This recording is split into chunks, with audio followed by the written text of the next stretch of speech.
my name's Sarah and welcome back to my channel, or welcome if you are new. Please don't forget to press that like button. If you are new, subscribe and press the notification bell so you get notified of all my future videos.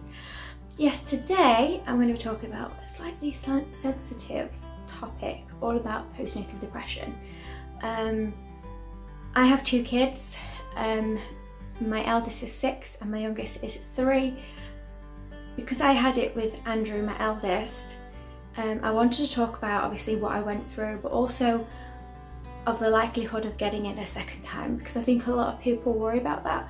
When you've had a first child and you've gone through postnatal depression and you are wanting another, but you don't want to go through it again. So I thought I'd share my experience with you guys. I went through depression when I was younger, so it increased the likelihood of me getting postnatal depression with my son. I basically explained what it's like when he was born.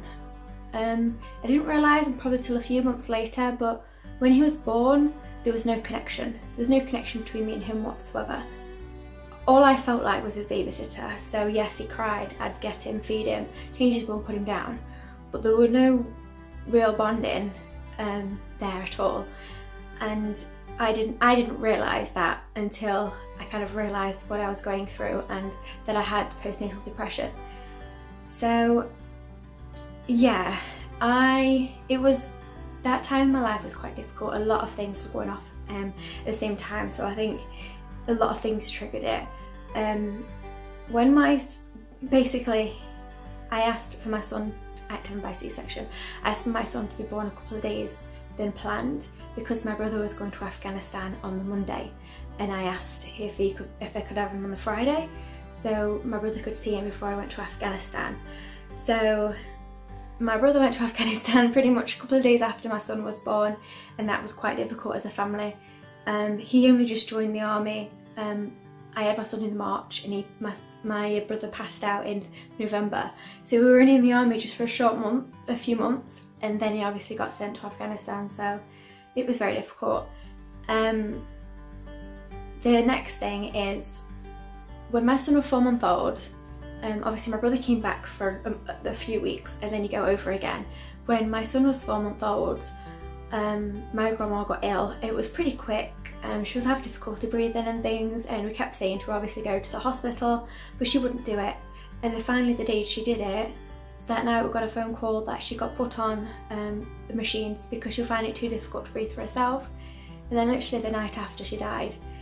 So it was very unexpected that it happened. We weren't expecting it at all. We thought obviously that because she had lung cancer, so she had a bit of a lung taken away a few years prior. And we just thought, well, obviously she's just going to take a bit longer to recover than an average person because obviously she's not got as much of a lung as an average person. But no, she died just pretty much the day after she got taken to hospital. And my brother was in Afghanistan at the time and he wasn't allowed to come over.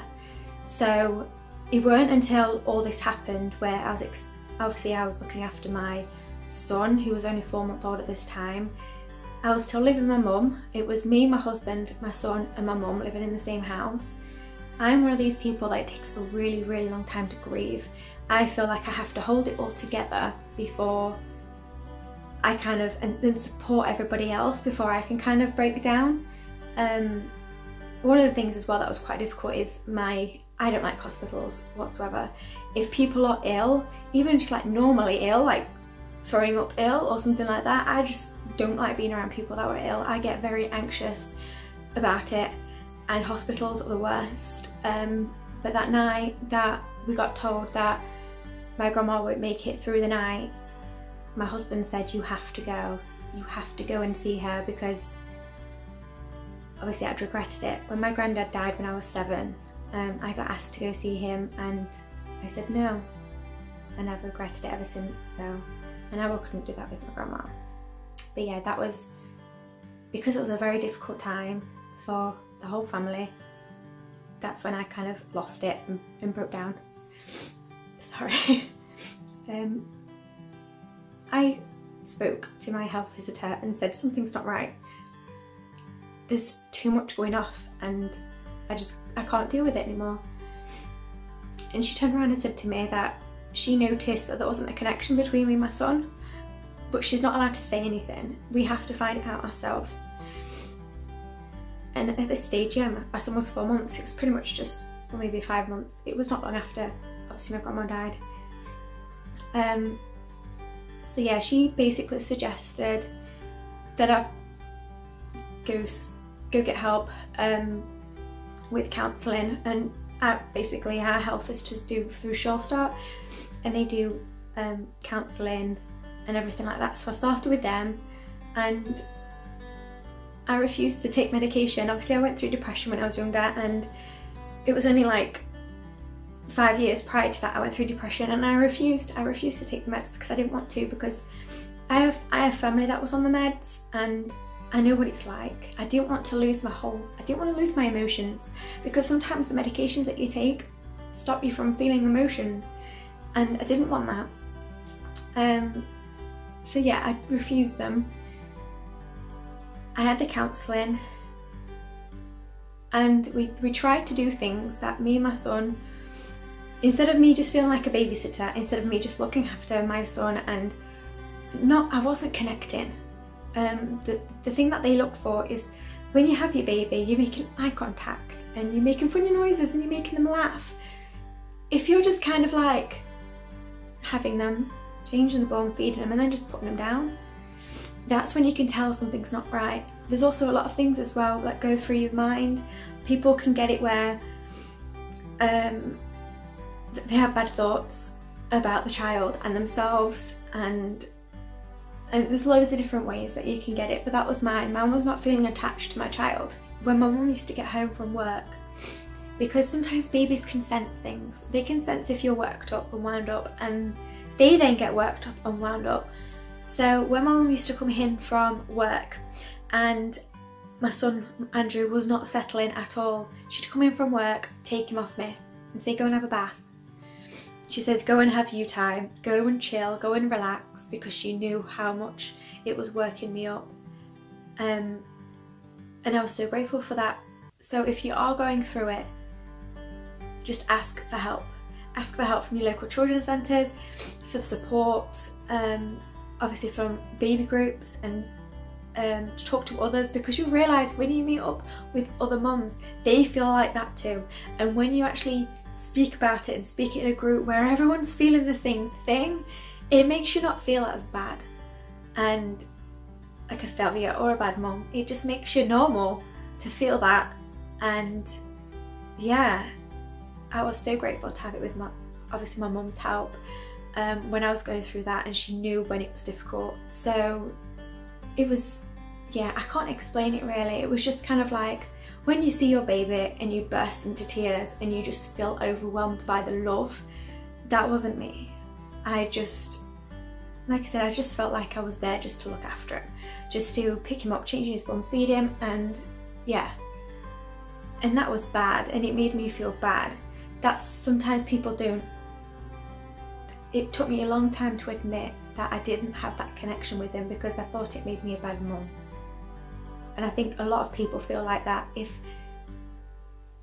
you feel like you're not overwhelmed by love when you have your child, you feel like, I'm not a good mum because I'm meant to love them and get overwhelmed by it, but you don't. And it is hard, and it does make you feel bad. But obviously I was living with my mum at the time, and I couldn't have been more grateful. She went through postnatal depression with me, and it caused her to have her tubes tied because she just didn't want to go through it again. And obviously the likelihood of going through it a second time or a third time is a lot higher if you've been through it before, just like with depression. If you've been through depression in the past, the likelihood of getting postnatal depression is a lot higher. So I made sure that I got the help and everything, and it weren't till my son was about 8 months old that I finally felt the connection between me and him. And that's when I also decided to go on meds.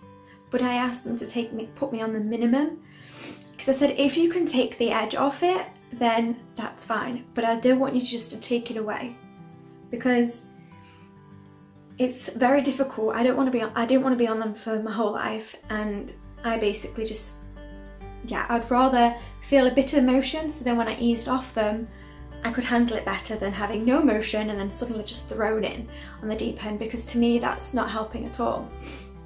Yeah, he was 8 months old and I finally got the connection with him, and it was really good. The only downside, isn't it, to go back to work when he was 8 months old, and that was hard, especially being away from him for, I mean, I only did what, 3-4 days at work a week, 3 usually, and yeah, it was hard to see him. He was with my mum and it was hard to not be able to see some of his firsts. I mean, I was there for mainly his firsts, but when he was speaking a lot and I went there for it. But like I said with my daughter, I was so happy to not go through it. I was still in groups, so my counsellor set up a group where it was for mums that were going through postnatal depression or losses, for pregnancy and things like that. We all had a baby the same age, and I turned around to them and I was like, I've not got postnatal depression this time. And I was saying to them, I was like, don't feel like if you want a child but you're scared about feeling the postnatal depression, don't let it, because you may not get it again. And if you get help before your child's born, or just go through everything to try and create that bond, or even be on medication, because you can go through certain medications when you're pregnant, then do it to prevent it, rather than waiting until it happens, or like it don't happen, but pretty much get treated with it straight away. Like I said, I was the counsellor that I got with my son. I had counselling until he was about I'd say 8 months to a year. It was when that time when I started getting the bond back, that's when I stopped it. But with my daughter, I got it from when I was 20 weeks pregnant till she was 1. I got it for a long time, and I only got told that I couldn't be on it from there, because that's when Sure Start decided to cut back on counsellors. So yeah, but yeah, because I had so much help, I was completely fine. So I got that bond straight away with my daughter, and it was amazing that I got it. And I mean, I can remember my daughter was born with a few problems. She was, I was freaking out when I was pregnant. I had to go in hospital all the time because of her lack of movement, and she got so small. But because of my C-sections, my stomach just couldn't grow no more, so she stopped growing. So she had to be born a little bit earlier. She was still classed as full term. I was over 37 weeks, just by a bit, but she was only born 5'7", and yeah, and I had a lot of problems with breastfeeding. It started hurting. I weren't producing any milk. That's a problem when you can have a C-section sometimes. It can take your body a little bit longer to start producing the milk because you've been forced into having the baby rather than naturally. And she started on milk, and she started overfeeding, where she started throwing up out her nose, and her heart rate got really fast one night, and it was probably 3 o'clock in the morning. And she got taken to the NICU, and I just panicked. I rang everybody that would pick up. I rang everyone and just hoped someone would pick up their phone. I was just freaking out. And that's when I kind of realised, that was when she was like 2 days old. I was still in hospital. I was in hospital 5 days previous and 5 days after having her. And that's when I realised that I'm panicking out, and I'm panicking and I'm freaking out that my child is being rushed to the NICU. That I then realised that I had that bond, and obviously I had that overwhelming sensation of love and things, and yeah, so all I can basically say is, if you're going through postnatal depression, it doesn't mean you're a bad mum. It just means that you might need just a little bit of help and a little bit of understanding from others. If you're having a child and you want to know obviously what it's, well, not what it's like, but the symptoms of it, it could be different. It can vary from person to person. With me, like I said, it was that bond between me and the baby that just wasn't there, and it took me a long time to realise it. But like I said, there's loads of other symptoms of it as well. If you're having another child and you're worried about getting it again, get help now. It's best to get help now than get it when you're going through it. If you can get all the support you can now, go to your local children's centres, join like baby massage, join different groups, like baby groups, to help you and your baby bond. As soon as you're born, that's the best thing really you can do. Yeah, you go through all of the emotions, like I said, of being a bad mom and things like that, and if you get help straight away, you don't have to feel that. And it's not until you kind of like are out of that depression or feeling that way that you realise that your mind was just tricking you and you're not a bad mum. And what I always got told is, even thinking that you're a bad mum means you're not. Because if you're freaking out thinking you're a bad mum to your child, then it means you care and you want to do the best and be the best you can for them. So trust me, you're not a bad mum. You just need a bit of understanding, and it is difficult sometimes as well, especially if you don't have partners that are supportive. Like I said, my mum was there and my mum experienced it, so my mum understood. My husband didn't quite get it. He never really thought much of depression and anxiety and postpartum depression and anything like that. He just thought it was kind of like feeling sad, get happy. Not, it's like an imbalance of chemicals going off in your body and you just can't help it because it's a chemical imbalance. That's what it is in science term. It's a chemical imbalance. But yeah, just tell people, talk about it, because a lot of people don't talk about it these days and it needs to be spoken about. But make sure people know and talk. My biggest thing when I was younger is, if I had a problem or if I had a worry or for the depression, I would find it very difficult to talk to people about it, because I was like, I'm not putting my problems on them. I don't want to do that. And it wasn't until I got my counsellor that I had with my son that I was actually starting to speak about it, and that's when she realised that like grieving for me is a hard thing. She was trying to help me obviously with that process as well, with grieving, because obviously people losing people in my family and things. And even my husband realised that when I weren't going anymore, how much was actually helping me. But I just realised as well that even though these people around me, that I don't want to share everything because I don't want to burden them with my problems, it's the best thing to do, because like me, you may get worked up very easily when you're going through something that you can't express. So now I've learned that if something's on my mind, that I have to talk. I have to talk to my husband or anybody to express it so it doesn't play on my mind. I hope this hasn't been crazy going back and forth with my son and daughter, explaining everything. But yes, I wasn't going to do this video. I basically woke up this morning and was like, I don't know why, but I need to do a video on postnatal depression. I don't know why, I just needed to do it. So it wasn't planned and I didn't have any notes. I just basically spoke from the heart and tried to explain as much as I could, because it's very hard to explain some things. If, like I said, if any of you guys are going through it, or you need to talk, or you just got any questions at all about anything, please just comment, and I'll get back to you as soon as I can. Because I know a lot of people, I had my family, I had my mum there, and obviously my husband there to support me, and I know some people don't have that.